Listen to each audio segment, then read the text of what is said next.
Who is like me? Idolatry comes in many forms. Sometimes it is a physical object that is treated as special. Other times it is more abstract, an idea or a purpose which is given special properties to save the one who worships it. This section of Isaiah gives us a set of principles by which we can identify idols, both in our own lives and in the wider world. It also tells us how to defeat them. The set of principles that we can use to identify an idol is to compare it to a piece of wood. In this section, God, through Isaiah, speaks of the man who takes a piece of wood, uses some of it to warm his home, uses another bit to cook up a roast dinner, and then takes the last bit and worships it as a god. God is not like anything or anyone else.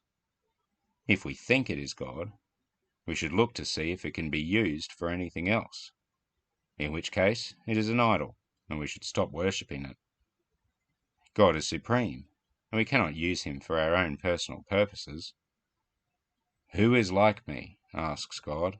I am the first and the last. God is before all things, and he will bring all current things to an end.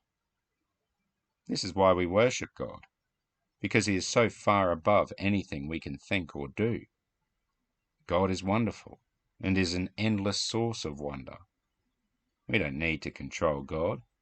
It is enough to watch and admire him. God also gives us a refreshingly liberating way to respond to idols and idolatry.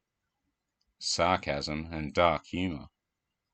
A piece of wood, which came from a tree that only exists because the one true God created it and allows it to continue and exist in the first place.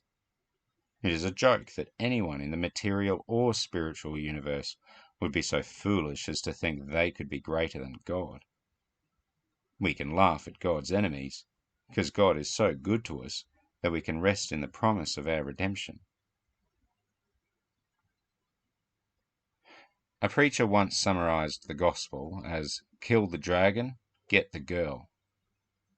Our knight in shining armor, having destroyed death and Satan, takes off his helmet and meets us with a face from which we cannot tear our gaze. A fantasy novelist once wrote a story about a king who returns from exile and saves the free world as a picture of the gospel message, the Lord of the Rings. We have a true king, and we know him personally, and we gladly follow wherever he leads, secure in the knowledge that he is victorious in everything he does. His name is Jesus, and he is the first and the last. Besides him there is no God.